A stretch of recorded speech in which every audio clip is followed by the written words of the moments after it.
se narodil, proto nás táta opustil.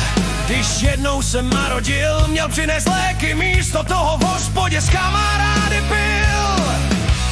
A tak jsme s mámou sami zůstali, vozila mě venku v kočárku po Vyšehradě, její bráchové nám pomáhali čelit té velké zradě.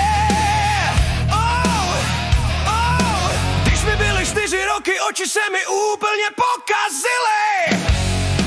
Byl jsem na Karláku na operaci, sestra v 5 hodin ráno řekla, že půjdu na sál.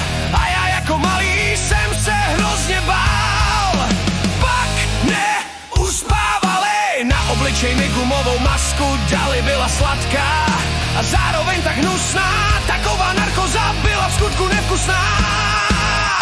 Když jsem se probudil, bylo mi zlé. Až jsem se poblinkal, sestra mi za to vynadala a já se radši vzdál.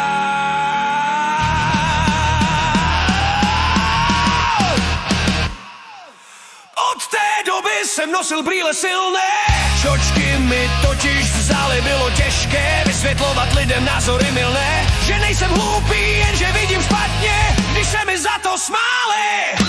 V 5 letech naučil jsem se psát, pak do školy na Hradčany museli mě dát. Na ten první den mám vzpomínky živé, poznal jsem děti, co byly občas divé. Příště si povíme, co bylo dál, jaké blbiny nás v dětství hrály. Každý, komu jsem je vyprávěl, se jim ze srdce smál. Jak jsme učitelkám na nervy hráli.